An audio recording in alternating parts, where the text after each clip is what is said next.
What's up, guys? AC Card Shark back again. With Pixel Sandwich. And we are on episode 24, part C of the E3 conferences. Today we're going to be covering Sony. Sony had a big job because they had to go on after Nintendo, which blew everybody's mind. Yeah, and so I kind of felt bad for them, but we'll let you know what you thought. I feel bad for myself that I had to sit there for 2 hours watching it, but it was pretty slow. It was pretty bad, yeah. All right, let's kick it off. They opened up just by talking about the 3D, but nothing really in depth, so we'll kind of just skip over that for right now. But the first game... I was surprised that they actually passed out glasses to everybody. Yeah, that was kind of cool. That was insane. Yeah, well, and the first game they actually demoed was Killzone 3 in 3D. It's scheduled to come out in February of 2011. The first two Killzones were terrible. This one's probably gonna be terrible too. Yeah, I'm not thrilled. To me, it's just another shooter, and it's 3D that you have to actually wear glasses, and I'm not down with that. So I have no. And they made a big deal how it's PlayStation Move compatible, and I'm not interested in that either. So. You have to buy a freaking like $5,000 TV. Yeah, exactly. So from there they went on to the PlayStation Move, which releases September 19th of this year. I found it funny that they were like, it's going to cost you $49.99, and everyone got all excited, and all of a sudden they're like, and then the other part will be $29.99, and then you have to get the iToy for this much, and then like everyone just got real quiet. Yeah, it adds up real quick. Yeah, I was laughing. I was sitting here laughing at it because it's just like, oh, it's $50, and everyone got so stoked it was only $50. And then it was like, by the time you realize it's like $140 or something like that. Yeah, so, fuck it. But they went to the PlayStation Move at that point. The first game that they showed on that was Sorcery, and that's scheduled to come out spring of 2011. And I actually thought it looked like a great game until I realized it was actually PlayStation Move. It's pretty cool, and I have to say that out of all the motion control options for each system, I think the Move is the one that I'm probably going to like the most. I agree, yeah. Just because it's the most like a controller, Yep. and it seems like what you do is actually really reflected on the screen, unlike the frickin' Wii. And Kinect just, there's no feedback, you're just waving your arms around, so... I definitely think that I probably will end up getting a Move at some point, and Sorcery does look like a pretty good game. It does look great, yeah. And I don't know, I mean, I may give in to all of them at some point, but as of now, I'm putting up a fight, so... and then they went on to Tiger Woods 11, biggest waste of freaking time I've ever seen. It was really long. Yeah, it was like at least 25 minutes long, and... I was like, we don't need to watch you, like, hit balls into the sand. Yeah, and he's like, oh, I messed up, I'll take a mulligan. He's like, oh, look, I made it in par. I'm like, that's because you took a mulligan, you asshole. Like... It's all right, because he had a British accent, so he was charming everybody. Yeah, exactly. So, yeah, Tiger Woods 11 fail in my mind. They went on to Heroes on the Move. I think would be an awesome idea, again, if it wasn't for the whole Move thing. Yeah, it was cool to see all, like, 6 Sony, Heroes, yeah. Yeah, heroes in one game. But yeah. The game looked really unfocused and really weird. And the fact that you have to use a PlayStation Move to do it, I think is really retarded. I mean, it's really just really bad. And that game should have just been made for the normal PS3, and it would have been awesome. But the next one they went on to was for the PSP called Invisimals, which... what was the other one? Connectimals? Yeah. I think I'm having a really hard time deciding which one has the worst name. Yeah, they're both stupid. They're both for little kids. I'm gonna move on. The next one was Gears of War. Listen to me. God of War, Ghost of Sparta for the PSP. All those games are the same. It's all the same. All 3 God of Wars were the same. They were good, but they were all the same. Nothing different.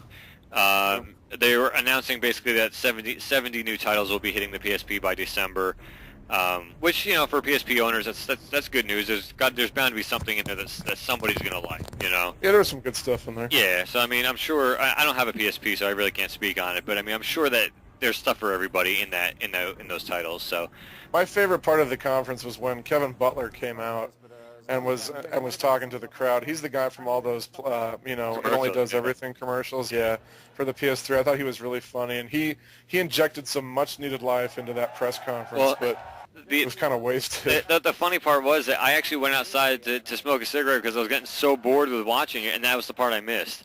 Yeah, he was pretty funny. Yeah, so... And then after that, they went on to showing, like, what kind of commercials they're going to be using for the PSP. Oh, God, yeah. I don't understand, like, what the point of that was. Like, here's a sneak preview of what you're going to be seeing on commercials soon. Like, I don't know. It's called they had to fill time because they didn't have enough to cover from like they didn't have enough projects to. I mean, that's the reason why all these like little segments were 25 minutes long because they had to stretch it out to 2 hours. Oh, it was terrible. It was bad. They started talking about the PlayStation Plus, which is like the I guess the premium PlayStation Network subscription service.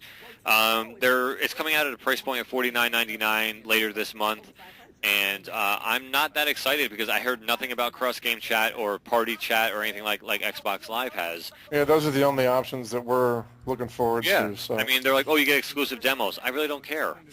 You know, I really don't give a crap about that kind of stuff. I just want to be able to talk to friends while I play games if we happen to not be playing the same game. So that was kind of a letdown, but you never know. They may come out with more information later on about that. Little Big Planet 2. It'll be good. Yeah, it looked good. It looked really good, actually. A really good creation system. Really, really cool. The next couple of games, I'm just going to bunch together in one category as Sony was trying to claim them as their own, but they're actually multi-platform games. They spent way too much time talking about games that were going to be on 360 also. Yeah, exactly. Like Dead Space 2, they had Portal 2, Final Fantasy 14, which I assume is going to be multi-platform now that 13 was. Mafia 2, Assassin's Creed Brotherhood, Medal of Honor.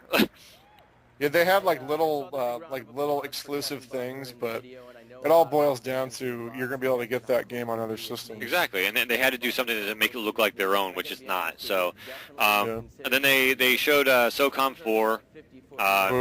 Big whoop. I really don't give a shit. It's another shooter. It's a Call of Duty clone. It's just another. Actually, Call of Duty technically is a SOCOM clone, but whatever. You know what I'm saying? Like it's all the same bullshit army shooting stuff. It's we've seen it before. We had a lot of shooters at this whole E3. Lot, yeah, too many if you ask me. But vote with your wallets and stop buying all these fucking shooters. Yeah, exactly. Start buying like Yakuza. Yes. Games like that or Shenmue. Yeah. Gran Turismo 5 was demoed. That comes out November 2nd of 2010. Again, I don't give a crap. It's another racer. I mean, I hate the Gran Turismo games. I hate racing games. I think it's just boring. It's like, okay, drive, turn, drive. Burnout's fun, and that's about it. Yeah, so I'm like, whatever. The one game that looks amazing, but I really felt they should have had. I mean, personally, I think you actually liked the demo of it. Was Infamous 2. And yeah, looking forward to it. I look forward to it like with everything I am. It looks great, but I think the demo was really shitty and really short. Yeah. I think they really needed to put more time into that and less time into like Tiger Woods 11. You know. And all the multi-platform shit. Yeah, exactly. They shouldn't have had that in there at all. So this is going to be their game, so they should have spent more time on it. Exactly, yeah. Sony exclusive. So I mean, and where the fuck was The Last Guardian? Speaking of PS3 exclusives, yeah, exactly. And they showed it.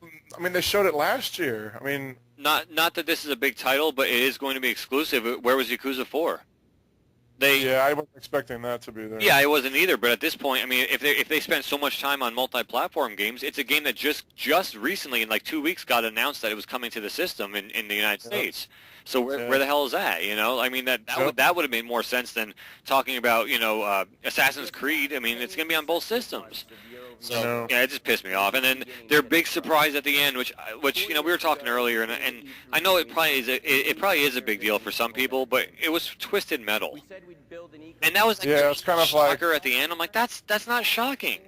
Like, yeah, it was kind of leaked a couple of weeks ago that they were making a new Twisted Metal, and I don't know about you guys, but I never really got too into them. I mean, they were really big games on the PS1, and I think there was like 2 of them on the PS2, but I don't know. Yeah, I mean, to me, Microsoft and Nintendo both did it correctly. Like Microsoft ended off with the new system, which was the big bang to leave you remembering their conference, and like Nintendo ended off with the 3DS with Kid Icarus, which was like huge, and their big ending was Twisted Metal.